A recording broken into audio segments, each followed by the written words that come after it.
Morning, everybody. I'm making this video to help you out with the assignment, Following Action and Resolution. Those of you that have submitted this, you're going to need to go back and redo this assignment. I feel like part of the trouble is that you guys are not correctly understanding what the climax of the story is. So the climax of this story happens in about chapter 29. And it's the part of the story that's the most exciting. It's when we learn the outcome of the problem that's going on in the story. So, the problem is that Jason is going to go to this convention and he's nervous that he finds out Rebecca's going to be there.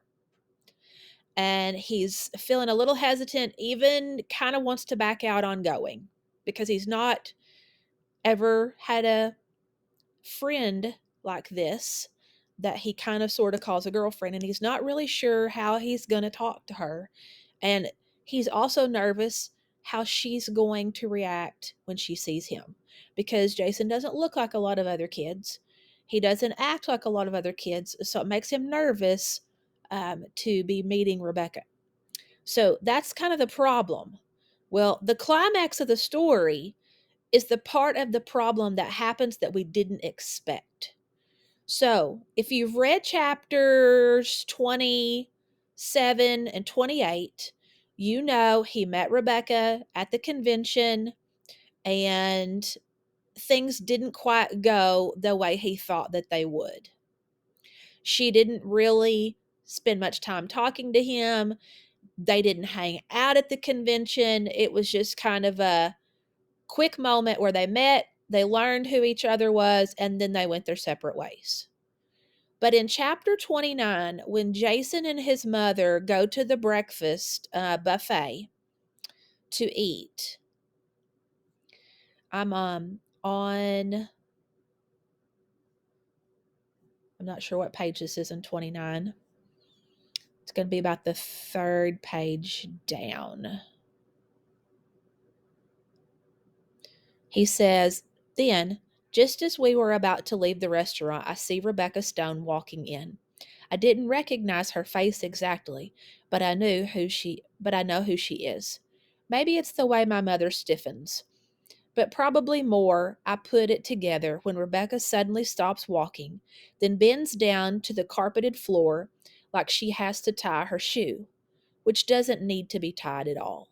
Then suddenly, then she suddenly stands, turns, and walks in the exact opposite direction. And then, when the woman who was walking with her notices that Rebecca is no longer with her, she calls out, 'Rebecca, where are you going? Breakfast is this way.' I wonder if Rebecca has seen me, or maybe she forgot something outside or in her car.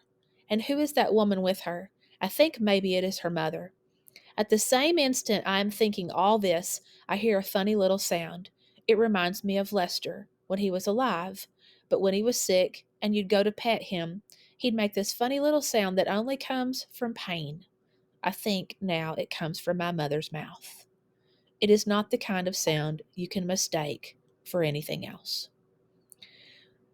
So the climax of the story is right here in this instance.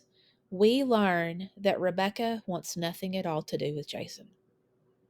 She totally faked needing to tie her shoe because she didn't want to have to see him or talk to him. So now that you know what the actual climax is, you need to do this assignment for Following Action and Resolution. You're going to need to read chapters 30 and 31 again, because the falling action is what happens after Jason sees Rebecca again and Rebecca ignores him. So read 30 and 31 again, and you're looking for the events that lead up to the end of the story. The resolution of the story is how the story finally ends. If you really think deep into this